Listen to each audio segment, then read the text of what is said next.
September 1, 1939. The morning skies over Poland turned dark with the sound of approaching German aircraft as the Second World War officially began.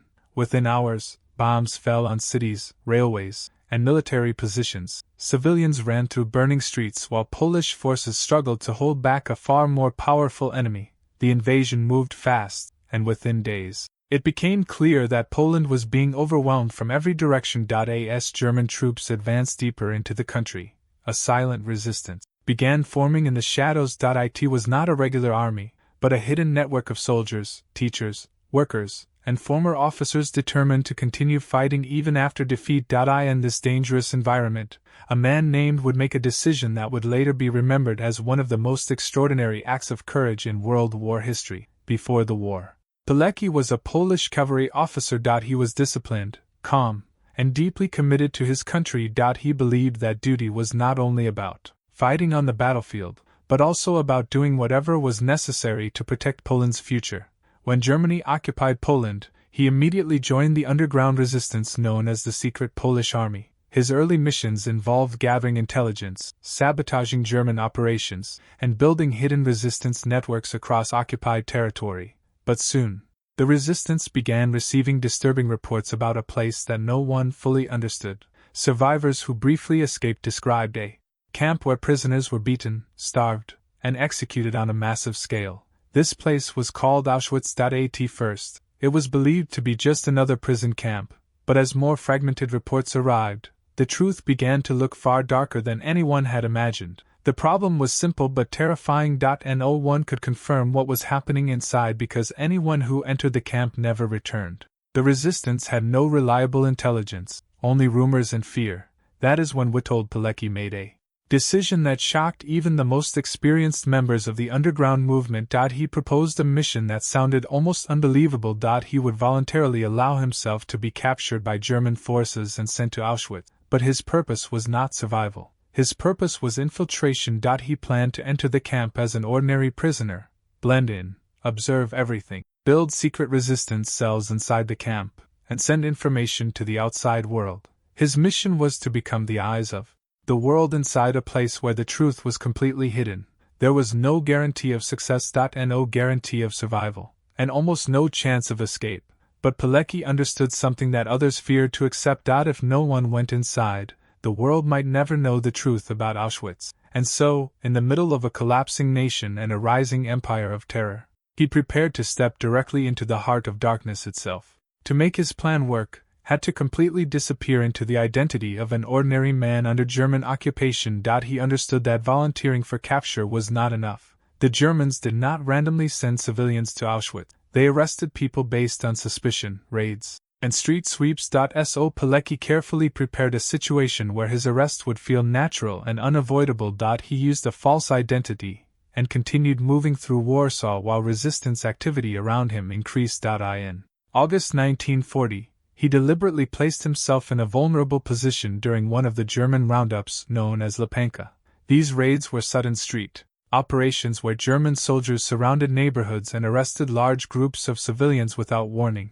Pilecki was caught along with hundreds of others. He did not resist. He did not reveal his true identity. He simply became another prisoner in a system designed to break human will. From that moment forward, his journey toward Auschwitz had officially begun. The arrested men and women were transported in overcrowded trucks and railway wagons, packed tightly without food, water, or space to move. The journey itself was already a form of punishment. People suffocated, screamed, and fainted during transport. Many did not survive even before reaching their destination. When the train finally stopped, they arrived at a place whose name would later become one of the most feared in human history: Auschwitz concentration camp. As the doors of the train opened, armed guards stood outside shouting orders and forcing prisoners into formation. Smoke rose in the distance from large industrial buildings that no one understood at the time. Pilecki stepped forward with the rest of the prisoners, fully aware that crossing this gate meant entering a world with almost no possibility of return. He was assigned prisoner number 4859. His identity as a Polish officer and resistance operative was now erased. He was no longer a soldier in uniform. He was a prisoner inside a system designed for control, humiliation, and death. But even in this extreme environment, Pilecki's mission had already begun from the very first day. He carefully observed everything: the structure of the camp, the behavior of guards, the movement of prisoners, and the hidden patterns of survival inside Auschwitz. He quickly realized that survival depended not only on physical strength but on understanding the psychological system built by the Nazis to break human spirit. The camp was divided into strict zones. Work was forced and brutal. Punishment was random and often fatal. Prisoners lived in constant fear of selection, starvation, and execution. But Pilecki also noticed something else beneath the surface. In the chaos of suffering, small networks of communication were forming between prisoners. Doctors, workers, and political prisoners were quietly sharing information and helping each other survive. It was here that Pilecki began the most dangerous phase of his mission. He started connecting with trusted prisoners, slowly building a hidden resistance network inside the camp itself. This underground group had no weapons, no open communication, and no protection from discovery. Every conversation could mean death, but through coded messages, secret meetings at night, carefully timed signals during labor shifts, and hidden notes passed between workers, Pilecki began organizing what would later be known as the Union of Military Organization inside Auschwitz. Its purpose was simple but powerful: to document Nazi crimes, maintain prisoner morale, and prepare for a possible uprising if the opportunity ever came. Every day inside the camp was a battle against exhaustion, fear, and exposure. But Pilecki continued to operate in silence, knowing that discovery would mean immediate execution. He was no longer just surviving Auschwitz. He was studying it from within, turning one of the most brutal places on earth into a source of intelligence for the outside world. Inside Auschwitz, every day followed the same brutal pattern, yet every day brought a new level of suffering that tested human endurance in ways few could survive. Prisoners were woken before dawn, forced into exhausting labor, and punished for the smallest mistakes. Hunger was constant, disease spread quickly, and exhaustion never left the body. Death was not rare inside the camp, it was routine. For most prisoners, survival meant simply enduring one more day. But for survival had a different purpose. He was not only living inside the camp, he was studying it, mapping its structure, and building something that had never existed before within Auschwitz: an organized resistance network. The underground group he helped create, known as the Union of Military Organization, operated in complete secrecy. It was not a large army, and it could not openly fight the guards. Instead, it worked like a hidden intelligence system inside the camp. Trusted prisoners passed information in whispers during work, exchanged coded signals during roll calls, and used carefully hidden notes to document everything they saw. Every detail mattered: which guards were most violent, which areas of the camp were most dangerous, where prisoners were taken after selection, and how often executions occurred. Pilecki understood that this information, if it ever reached the outside world, could reveal the true scale of Nazi crimes. But the danger was constant. The Nazi system inside Auschwitz was designed not only to control prisoners, but to break trust between them. Informants were everywhere. A single wrong word could lead to torture or death. Pilecki had to carefully choose who he spoke to, slowly building trust among men who had every reason to fear betrayal. Even among allies, secrecy was absolute. The smallest mistake could destroy everything they were building. As months passed, conditions inside the camp became even more brutal. Mass transports of prisoners arrived regularly, bringing new waves of suffering. Many of these prisoners were Jews, political prisoners, Soviet POWs, and civilians from across occupied Europe. The scale of death increased as the camp expanded. Yet amid this horror, Pilecki's intelligence network continued to grow stronger. He managed to organize communication lines that allowed information to move beyond the camp walls. The most dangerous part of his mission, however, was sending reports to the outside world. Somehow, messages had to leave Auschwitz without being discovered. Through bribed guards, escaped prisoners, and hidden couriers, fragments of information began reaching the Polish resistance outside. These reports were some of the first detailed accounts confirming that Auschwitz was not just a prison camp, but a systematic center of mass extermination and forced labor. Each report carried unimaginable risk. If the Germans discovered that intelligence was being smuggled out of the camp, they would respond with mass executions. Pilecki knew that every message sent could cost lives, including his own. Yet he continued, because silence meant the world outside would remain unaware of what was happening behind the barbed wire. Over time, Pilecki also began developing a long-term plan for a possible uprising inside Auschwitz. The idea was not immediate rebellion, but preparation. If the Allies ever approached close enough, prisoners inside the camp could rise simultaneously, disrupt operations, and attempt mass escape. It was a desperate plan, but in a place like Auschwitz, hope itself was a form of resistance. But as 1943 approached, the situation inside the camp changed again. Security increased, punishments became harsher, and suspicion grew. The Germans were tightening control, and the risk of exposure became higher than ever. Pilecki realized that his position inside Auschwitz was becoming increasingly dangerous. The network he had built was still fragile, still incomplete, and still vulnerable to collapse. And yet, the most dangerous phase of his mission was still ahead, finding a way out of the very place he had voluntarily entered. By 1943, the situation inside Auschwitz had become even more lethal than before. The camp was expanding rapidly, with new barracks built to handle the increasing number of prisoners arriving from across occupied Europe. The scale of killings and forced labor operations grew at a pace that even experienced prisoners struggled to comprehend. Security also tightened drastically. The German SS increased patrols, expanded informant networks, and intensified punishments for even the smallest signs of resistance. For this meant that every day inside the camp carried a higher risk of exposure.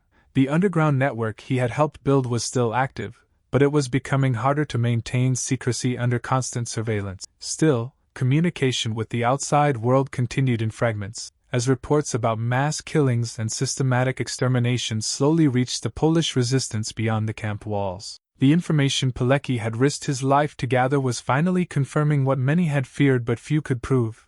Auschwitz was not just a prison camp, it was part of a larger system of industrial-scale murder across Nazi-controlled territory. But as his intelligence work continued, Pilecki also began facing a new reality. The mission he had entered the camp to complete was reaching a critical turning point. He had successfully gathered evidence, built an internal resistance structure, and established lines of communication with the outside world. But staying inside Auschwitz for too long would eventually lead to discovery, and discovery meant certain execution. With each passing month, the Gestapo became more suspicious of organized activity within the prisoner population. Informants were rewarded for betrayal, and random inspections were increasing. In this environment, even the smallest mistake could collapse everything he had built. It was during this period that Pilecki and his closest trusted allies began discussing an escape plan. The idea was extremely dangerous. No one had successfully organized a coordinated escape from Auschwitz on a meaningful scale. The camp was heavily guarded, surrounded by electrified fences, watchtowers, armed patrols, and a landscape designed to prevent survival beyond its perimeter. But remaining inside was becoming equally dangerous. Pilecki understood that if he was captured or identified as a resistance organizer, he would not only be killed, but his entire intelligence network would be destroyed. For months, he carefully studied guard routines, work assignments, medical details, transport schedules, and prisoner movements. He observed which routes offered the least surveillance, and which moments of confusion could be exploited during shifts. He also relied on trusted prisoners who were willing to take extreme risks to help him escape. Each stage of the plan required precision, because even one failure would expose the entire group. In late 1943, the opportunity finally came together. In a carefully coordinated plan involving a small group of fellow prisoners working in a bakery assigned to the camp supply system. Pilecki and two companions managed to slip away during a night shift. They moved quietly through storage areas and maintenance routes, avoiding patrols and using knowledge gained over months of observation to navigate blind spots in the security system. At each checkpoint, they risked immediate execution if discovered. Every step forward was a balance between silence and survival. When they finally reached the outer perimeter, the most dangerous moment arrived. Cutting through the camp's defenses required both timing and absolute trust between the escapees. Any sound could alert nearby guards. Any delay could end everything. But, under the cover of darkness, they managed to break through the final barrier and disappear into the surrounding forest. For the first time since 1940, Witold Pilecki was no longer inside Auschwitz. He was free. But freedom did not mean safety. He was now a witness carrying the truth of one of the darkest places on earth, and his next mission was even more important than survival itself. After escaping Auschwitz in 1943, had finally achieved something almost no prisoner ever managed. He had returned from inside one of the most brutal camps in human history alive. But freedom outside the camp came with a different kind of burden. He was now carrying first-hand knowledge of systematic mass murder, forced labor, and industrial-scale extermination. Every report he had written, every observation he had made, and every detail he had memorized now needed to reach the outside world in a complete and undeniable form. Working with the Polish underground resistance in Warsaw, Pilecki compiled his experiences into detailed intelligence reports. These documents described the structure of the camp, the treatment of prisoners, the growing scale of executions, and the systematic nature of what was happening inside Auschwitz. His goal was simple but urgent: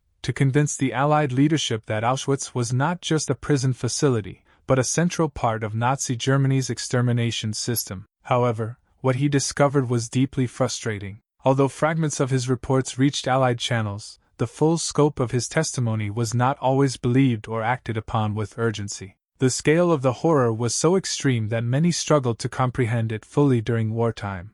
As the war progressed and the tide began to turn against Nazi Germany, Pilecki continued to serve in the resistance. But after the war ended in 1945, Poland came under a new political system controlled by Soviet influence. The underground resistance he had once served was now viewed as a threat by the new authorities. Despite his service during the war, Pilecki was arrested in 1947 by the Communist Security Services. He was accused of espionage and anti-state activities, charges that reflected the political tensions of the post-war period rather than his wartime action. During interrogation, he did not deny his activities inside Auschwitz or his work with the resistance. He openly described everything he had done during the war, including his voluntary imprisonment and escape from the camp. In 1948, after a politically charged trial, he was sentenced to death. He was executed in May of that year at the age of 47.